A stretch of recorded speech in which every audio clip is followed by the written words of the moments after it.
All right, welcome back. In this episode, I'm going to teach you 2 ways that you can become more mindful in your day to day reality and everything you do, your work, your business, your relationships, literally everything.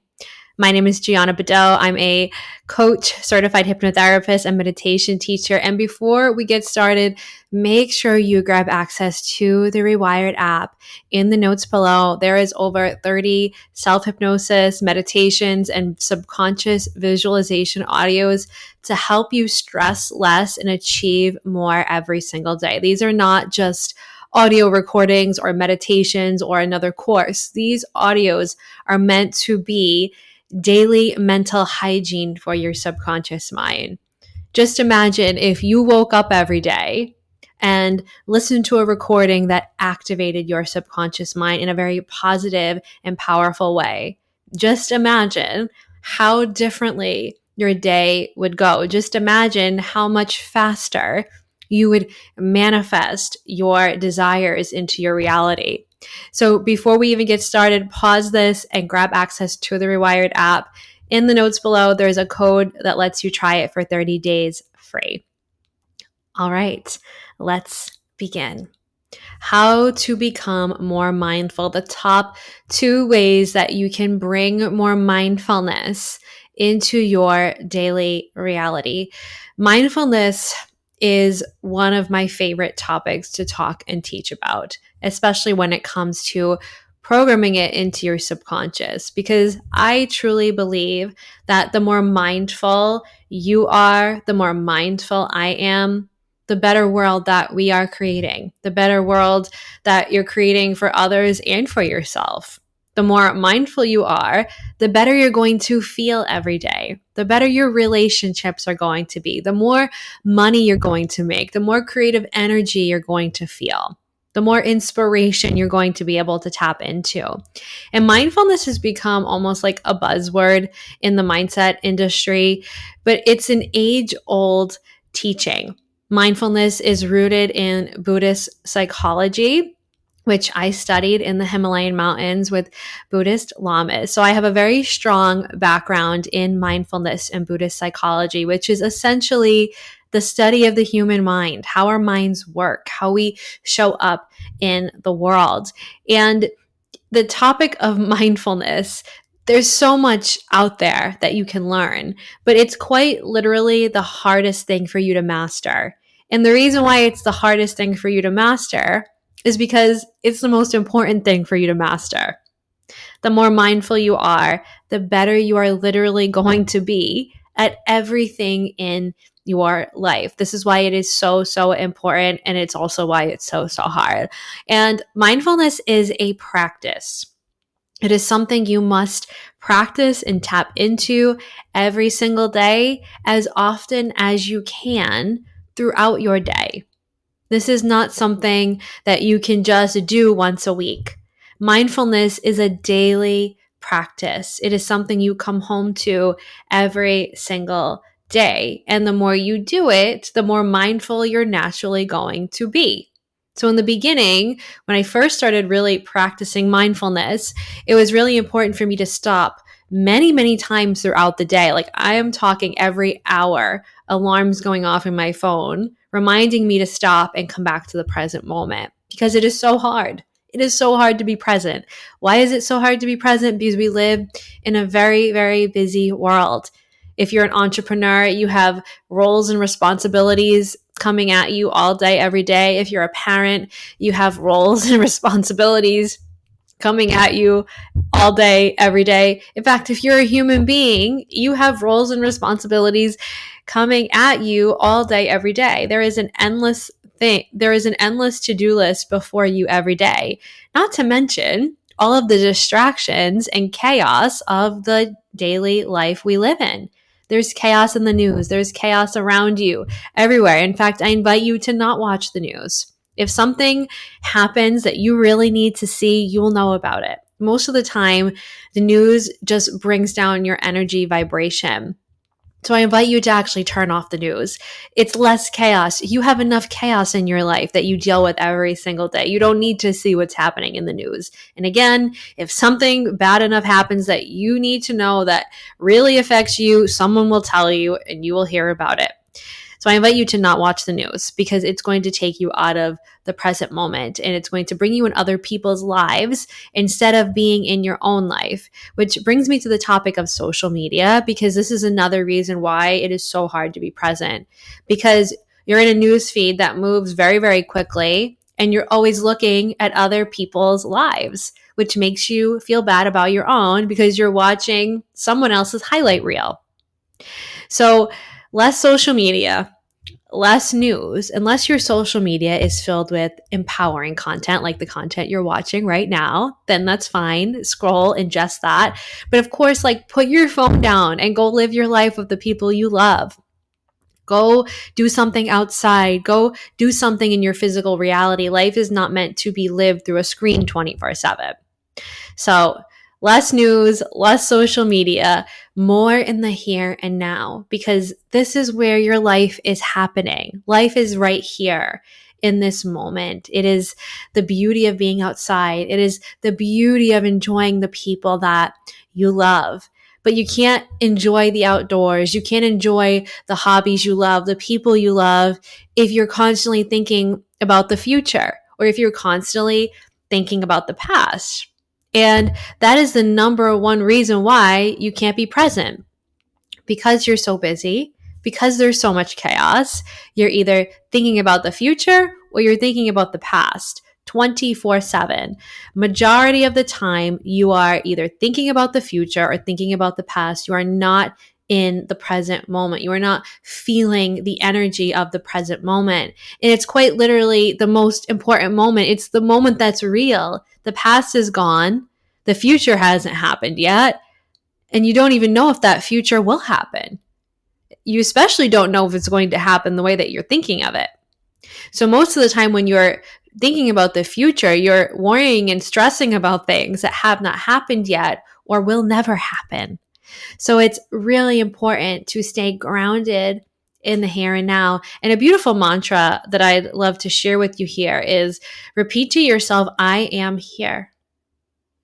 And what that does is it reminds your subconscious mind that you're here. And it also invites you into the here and now. So you can write that down, the mantra, I am here. That is a beautiful way to bring yourself back to the present moment. And again, it's going to power every single area of your life, of your business, of your relationships to be in the here and now. And it's life-changing work. If I look back on myself before I started doing this work, becoming more mindful, really embodying presence, I was a totally different person. I was so stressed out. I was so anxious. I was so worried about all the wrong things every day instead of just being in the here and now. And I'm so grateful that I did this work because now I have a 1-year-old daughter who I get to be present with because I'm a present mindful person, because I've trained my subconscious to want to be present, to want to be mindful. When I'm taking care of her, when I'm spending time with her, I'm not thinking about all the things I need to do next or all the things that happened yesterday. I am with her, looking into her beautiful blue eyes, watching her smile, and just being in the moment with her. Same thing goes when I'm with my husband. I get to really enjoy his presence. My mom, my sisters. Being present is the greatest gift that you can give to your family members, to the people you love. And it's energy that they feel, because you know when someone's not present, how it feels for you on the other end. It doesn't feel good. And you also know when someone's really there with you, how it feels for you on the other end. It feels so filling. It feels warm. It feels like purpose. It feels like passion to really feel like you're there with somebody. And it's so important. So here are the 2 ways that you can bring more mindfulness into your daily life. And now I already shared the first one and how I started to do this. Set alarms in your phone. that go off every hour of the day. I know it may sound a little bit excessive because it is, because life is happening hour by hour. And if you're not present in it, where are you? You probably don't even know where you are half the time. You're lost in the past or in the future. I know where you are. You're either in the past, you're in the future, you're not here. And what these alarms will do, and let them be like warm, loving alarms. You don't need to set off like the good morning alarm clock that goes off every day. Like a nice soft like ding, or a Tibetan bowl will sound really beautiful, or a Tibetan prayer bowl gong going off out of your phone, or it could just be a vibration that your cell phone sends off. And the reason why using your cell phone is a really good idea is because you always have your cell phone. Your cell phone is always in your hand. So if your cell phone is this big distraction device, you might as well try to use it to bring you more present, to bring you back into the present moment, to make you more present. So set alarms in your phone, and someday I will have an app that does this in a really beautiful way, because I have yet to find an app that I really love for mindfulness bells. So just for now, make it easy for yourself. Set alarms in your phone every hour throughout the day, and do yourself a favor. Don't let them go off in the middle of the night, because you deserve to sleep. Okay. So mindfulness bells every hour of the day, where you just pause for like 5 seconds and you take in what is happening around you. Now, if you have more time, spend 5 minutes of mindfulness. Mindfulness doesn't just happen from meditation. Mindfulness happens throughout your day. This is how you build a mindful mindset. It's practicing it throughout your day. Of course, meditation is a beautiful tool to do that first thing in the morning to get yourself grounded in your body. But practicing mindfulness throughout your day is actually more effective. Mindfulness and meditation happen when you're in traffic. Meditation is when you're walking outside and you get to just stare at the trees. Meditation is happening when you're waiting in the grocery line and you're getting frustrated because you have to wait. Meditation happens everywhere throughout your day, and it's an opportunity to be mindful everywhere throughout your day. So set those alarms in your phone. It's going to help you bring more mindfulness, bring more presence into your mind and body.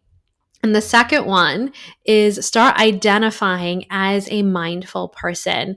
There's this trend that being busy is fun and cool, that being busy makes you like a better person, but it's not. Okay, if you're busy, great. But being present is actually more important than being busy. So stop identifying yourself as a stressed out person. People love talking about how stressed they are all the time. People love talking about all of the things they have to do all the time. It's trendy. I'm so stressed. I have so much to do. Start identifying as someone who's present. Tell people, I am present. I am present. I am here with you. I am working on being mindful. Start talking about it. And most importantly, visualize yourself as a mindful, present person. Now, you can do this through the power of self-hypnosis, and this is so effective and the most impactful way to start identifying as a mindful person and a present person, because you're programming your subconscious mind to be present, to be more mindful, to take on the identity of a mindful person. Because if you keep that identity of a stressed person, you're never going to be able to have that identity of a mindful person.